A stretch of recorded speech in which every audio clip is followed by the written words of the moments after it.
Morning, guys. So today we're going to talk a little bit about the difference between quotations and citations. Now, I know that a few of you have reached out to me and you were very confused about the difference between the two. So we're going to talk very briefly about the difference in them because I know that they can be very confusing, and some of you are wondering why your grades have been so low in Schoology with the assignments that we've given out. So we're going to clarify that up for you today. If you want to redo the assignments, you must ask me. I cannot go into Schoology and delete your work without your permission. So you do have to contact me.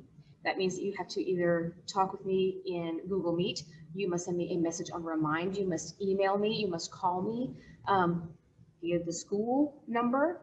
I don't have a phone in my classroom and you do not have my personal number. You will not have my personal number ever. Thank you.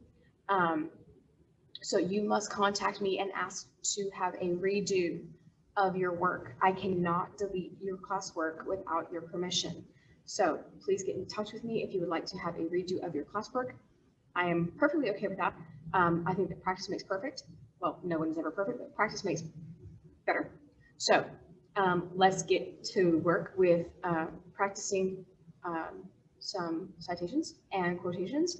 And let me show you the difference between a quotation and a citation. Let us start with citations, okay? So let's screen share a little bit. And I'm going to show you what it looks like on my end, okay? So let's go in, shall we? Okay, so citations, and this is going to be in your week 2 folder Monday, okay? So,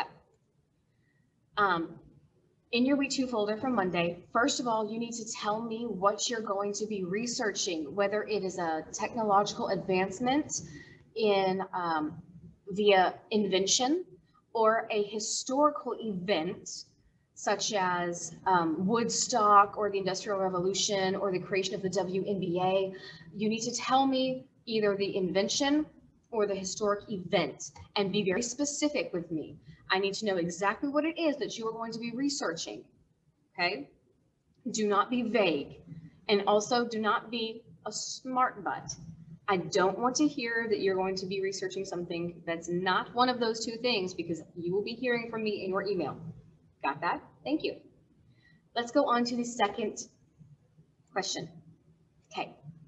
Create the correct citation from the information provided. You will need to add the proper punctuation and yes, proper spacing counts. Utilize the handout found here. So you're going to click on the blue words that say here, and a window is going to pop up. Ooh, look, an image. It's loading. Citation examples. It says book with one author, book with two authors, article in a magazine or newspaper, article in a scholarly journal, an entire website, an article or page on a website, an online article in a scholarly journal, a YouTube video, because you will likely utilize a YouTube video. A YouTube video can have lots of useful information, or a social media post. That is information that you can quote from someone because that's their words that they utilized. So let's go back to this citation on Schoology. It says 2012 John Green, Penguin Books, USA, The Fault in Our Stars, New York. It is a single author, okay? So that indicates to us that it is a single author book.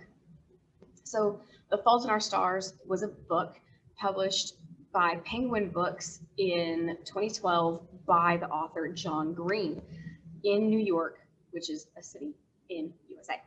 So we have all that information and we need to put it in the correct order.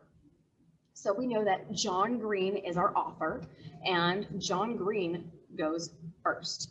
So it goes last name, comma, first name, period.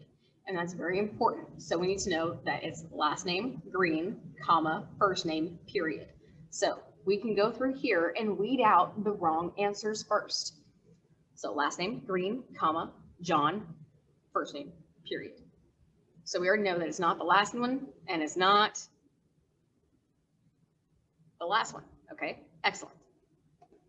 So then we have the name of the book in italics. Okay, the name of the book in italics, there are no quotation marks because we are typing it. And then after the name of the book, we have a period. So let's take a gander. First of all, after the name of the book, do we have anything that's not a period? Oh, looky here. Right here. Okay, period, period, period, period. Okay, so we can't cross anything out. Are there any of these that are not in italics? The last one, the first one. So it's going to be either B or C. Okay, now the fault in our stars. Okay, that's in italics, italics, perfect, excellent. Everything's written properly. You need to pay attention also to capitals. Okay, and it needs to be in italics, excellent, excellent, period, period. Make sure there's spaces after the things, so there needs to be spaces after. So period, space, next word, period, space, next word. Okay. Penguin books. Does that need to be in italics? Does the publisher need to be in italics? No. The publisher for a book does not need to be in italics. So we're just going to have regular Penguin books, comma afterwards. Penguin books, comma afterwards. There's a period after this one for B, so that's the wrong one. It's going to be C, okay? So, C, that's going to be the answer. So, it has to be extraordinarily precise, everyone.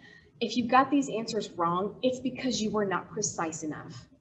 It goes down to a period, to a space, to a capital letter, to a comma, to the space, to the point where you did not put the year in the proper area, to the point where the city is not in the proper area. The last name has to go before the first name. There has to be a comma between the last name and the first name. It has to be extraordinarily precise. That is what MLA format is. So if it's not in the right format, it makes it incorrect. And that is why you did not get the answer correct.